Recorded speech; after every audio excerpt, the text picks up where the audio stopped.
Hello hi, ഇതൊരു ഉണ്ണിയപ്പത്തിൻ്റെ റെസിപ്പിയാണ് കേട്ടോ. അപ്പോൾ ഇത് അരി അരയ്ക്കേണ്ട, മൈദ റവ ഇതൊന്നും വെച്ചിട്ടല്ല കേട്ടോ ഇന്നത്തെ ഉണ്ണിയപ്പം ഉണ്ടാക്കുന്നത്. പായസപ്പരിപ്പുണ്ടല്ലോ അത് വെച്ചിട്ടാണ് കേട്ടോ, അത് അരച്ചിട്ടാണ് ഈ ഉണ്ണിയപ്പം ഉണ്ടാക്കുന്നത്. അപ്പോൾ അതെങ്ങനെയാണ് ചെയ്യുന്നത് നോക്കിയിട്ട് വരാം.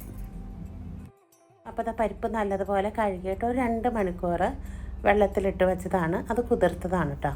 എന്നിട്ട് ഇതുപോലെ ഒരു മിക്സി എടുക്കാം, പരിപ്പെല്ലാം അതിലേക്ക് ഇട്ട് കൊടുക്കാം. അപ്പോൾ എല്ലാ പരിപ്പും മിക്സിയിലേക്ക് ആക്കി കൊടുത്തിട്ടുണ്ട്.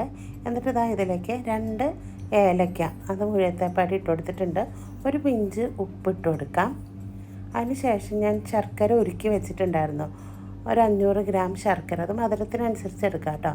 അപ്പോൾ ഞാൻ അത് ഉരുക്കിയതാണ്, അത് ഇതിലേക്ക് ഒഴിച്ചെടുത്തിട്ടുണ്ട്. എന്നിട്ട് ഇത് കൂട്ടി നമുക്കൊന്ന് അരച്ചെടുത്തിട്ട് വരാം.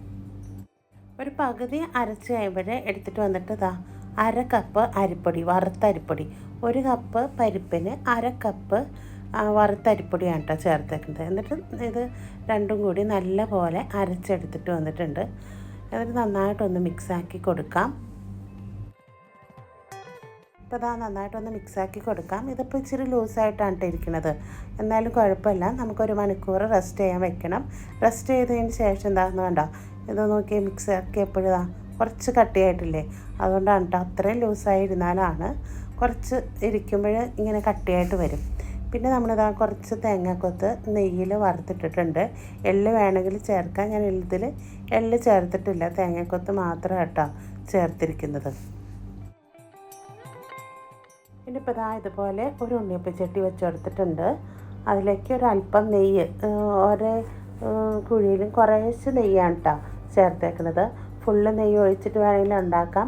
ഞാൻ പക്ഷേ ഫുള്ളായിട്ട് ചെയ്യുന്നില്ല, കുറച്ച് ഒഴിച്ചിട്ട് പിന്നെ ബാക്കി വെജിറ്റബിൾ ഓയിലാണ് കേട്ടോ ഒഴിച്ചു കൊടുക്കുന്നത്.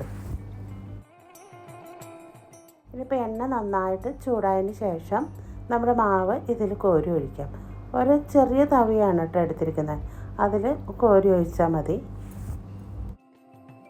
ഇനി ശ്രദ്ധിക്കേണ്ടത് വളരെ തീ കുറച്ച് കേട്ടോ ഇടേണ്ടത്, അല്ലെങ്കിൽ ഉള്ളു വേകാതെ പെട്ടെന്ന് അടിഭാഗമൊക്കെ കരിഞ്ഞു പോകാൻ ചാൻസ് ഉണ്ട്.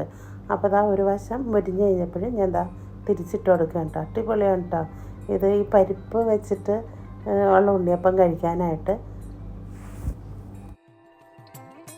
അപ്പോൾ എല്ലാം ഇതുപോലെ ഒന്ന് തിരിച്ചിട്ട് കൊടുത്തിട്ടുണ്ട്. പിന്നെ ഈ മാവ് ഒരുപാട് കട്ടിയാവരുത് കേട്ടോ, കുറച്ച് ലൂസായിട്ട് തന്നെ ഇരിക്കണം. എന്നാലാണ് കേട്ടോ നമുക്ക് ഉണ്ണിയപ്പം ചുടുമ്പോൾ നല്ല സോഫ്റ്റ് ഉണ്ണിയപ്പം കിട്ടുള്ളൂ. അപ്പോൾ അതുപോലെ എല്ലാവരും ചെയ്തെടുക്കാൻ നോക്കണം. അപ്പോൾ നമ്മുടെ ഉണ്ണിയപ്പം നല്ല സെറ്റായിട്ട് വന്നിട്ടുണ്ട് കേട്ടോ. കണ്ടില്ലേ, നല്ല മുരിഞ്ഞ് അടിപൊളി സോഫ്റ്റ് ഉണ്ണിയപ്പം തന്നെയായിട്ട് കിട്ടിയിട്ടുണ്ട്. അപ്പോൾ ഇനി ബാക്കി വന്ന മാവും കൂടി ഇതുപോലെ ചെയ്തെടുക്കുകയാണ് കേട്ടോ. അപ്പോൾ ഇനി അടുത്തൊരു വീഡിയോ കാണുന്നത് വരെ എല്ലാവർക്കും ബൈ.